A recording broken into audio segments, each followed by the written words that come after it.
Good evening, viewers, and welcome to this edition of NTV Sports Page. It's Friday, the 3rd of May, and I'm Curtis Morton. In our headlines, Windies to start Tri-Series on Sunday, and in our feature for this evening, Indian Castle Fisher Folk to host annual fishing tournament. We'll take this break, and I'll be right back. Thank you so much for our message. Everybody have a good time. We're enjoying ourselves. We're having fun. Love, passion, pride. Culturama 45.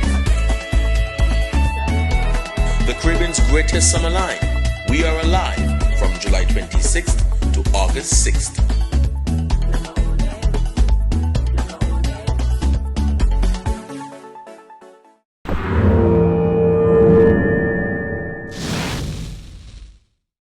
Well, I'm back and we start with cricket. West Indies arrived in Ireland on Wednesday evening as they prepare for the upcoming Tri-Nation Series featuring the host nation and Bangladesh.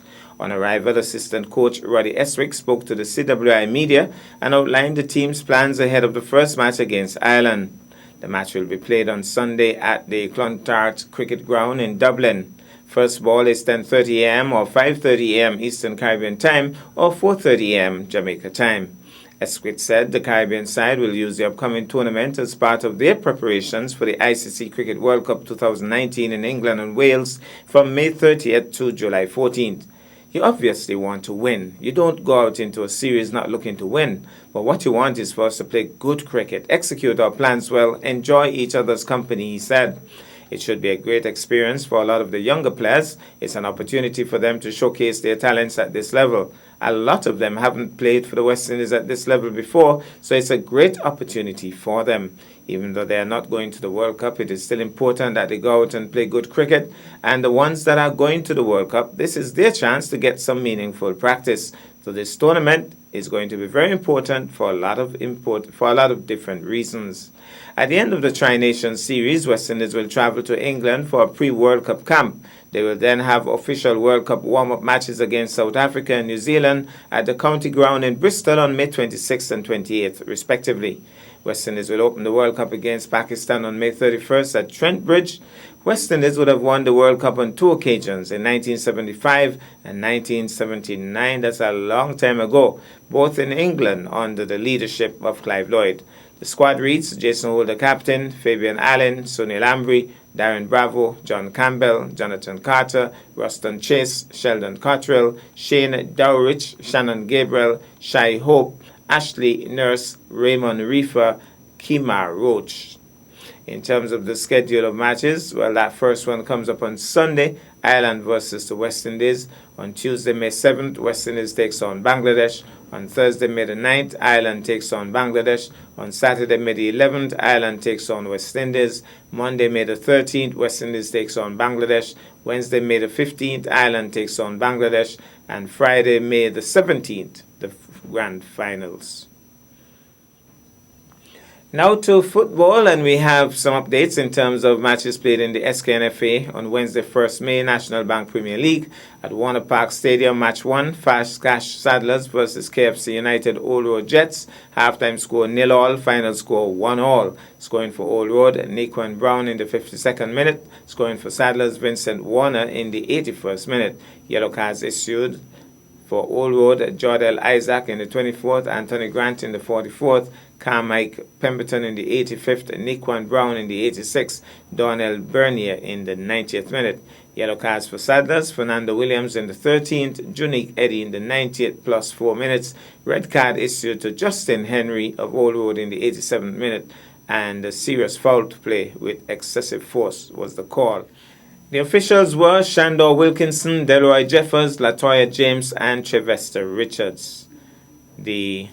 Also Dexter Tyrrell. In match 2, SL Hotspur St. Paul's took on S. Grave Newtown United. Halftime score 1-0 in favor of Newtown. Final score 2-0 in favor of Newtown. Scoring for Newtown, Carlos Bertie in the 33rd minute and T. John Isaac in the 83rd.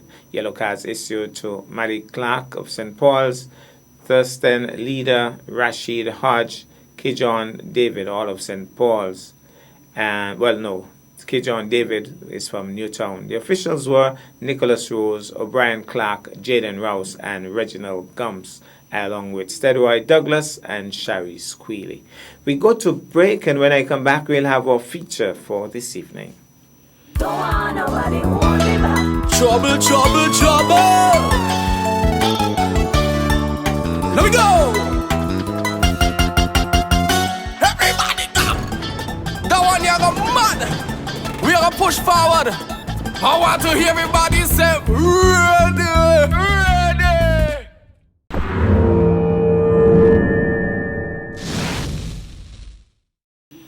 Well, I'm back, and tonight we feature sports fishing. President of the Indian Castle Fisherfolk Association, Mackie Moore, confirmed on Thursday that the 6th annual fishing tournament hosted by the club is all set and ready for Monday, the 6th of May.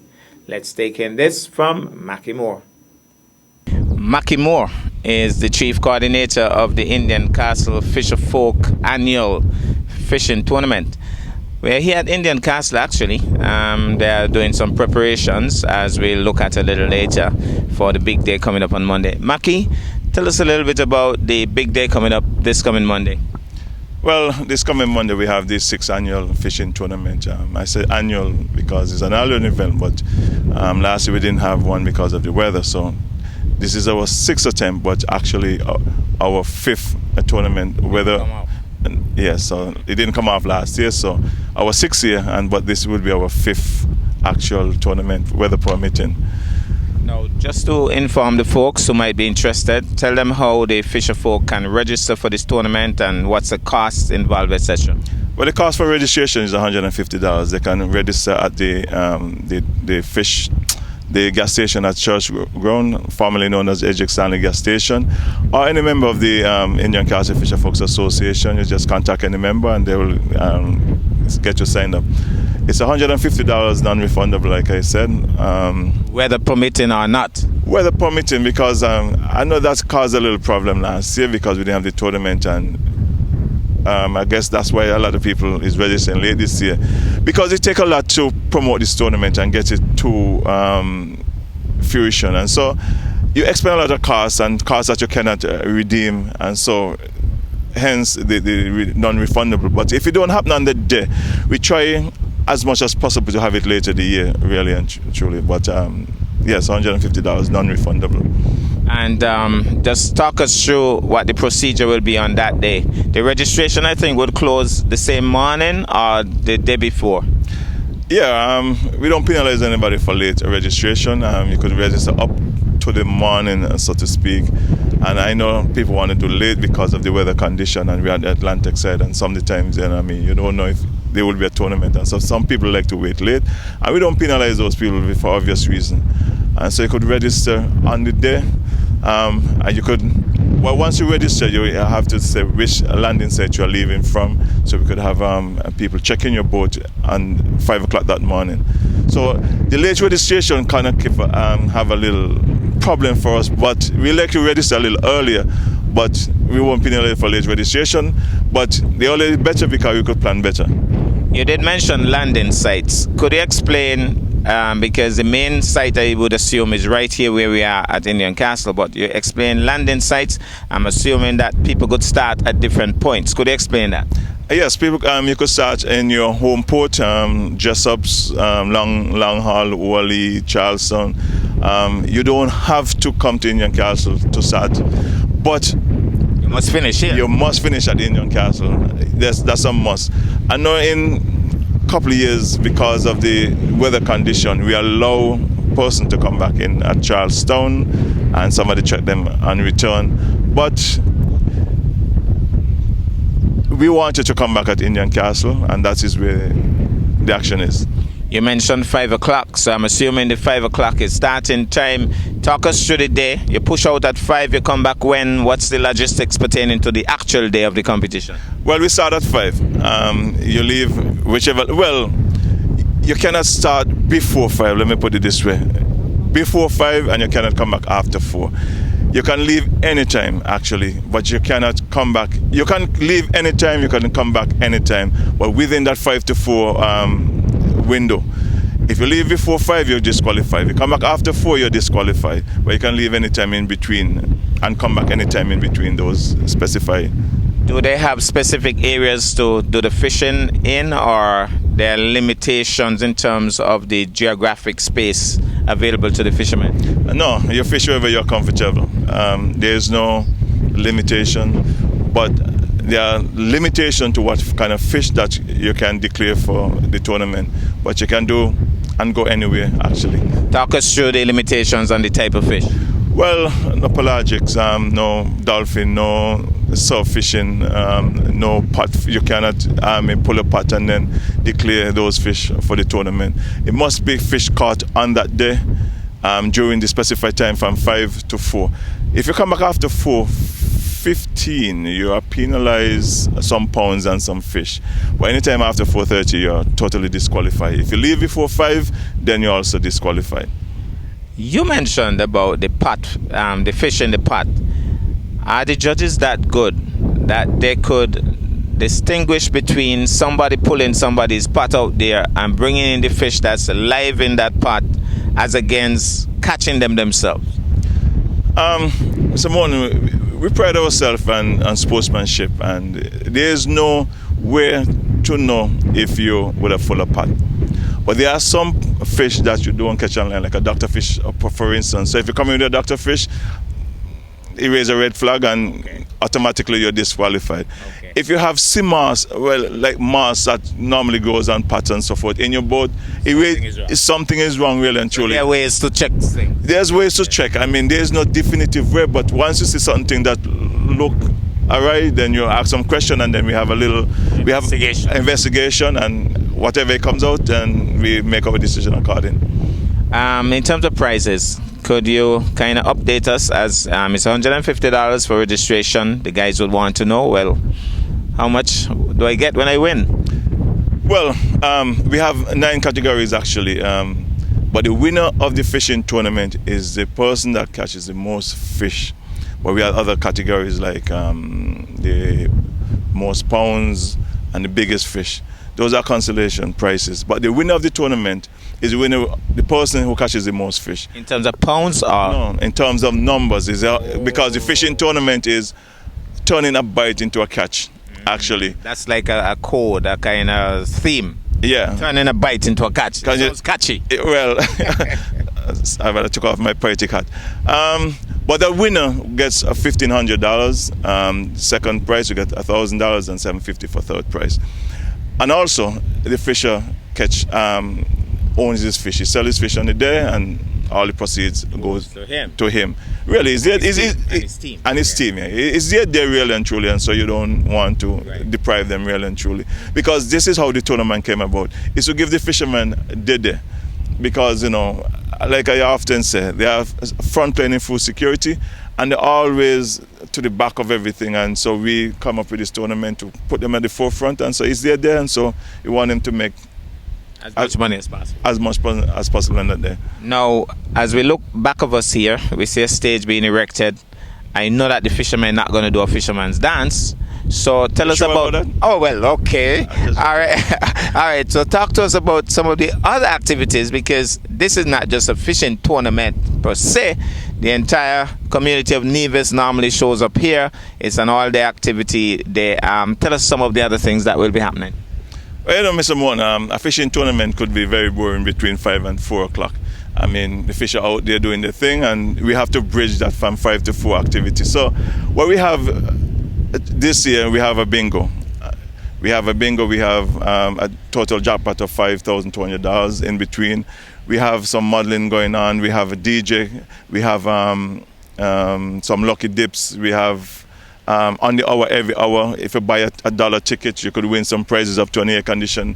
And so we have little activities and fringe benefits for those who would have won really and truly. But yeah, we have a pack day. We have food and drinks, and everybody make their own little fun, because it's actually a fun day within the fishing tournament, a family fun day.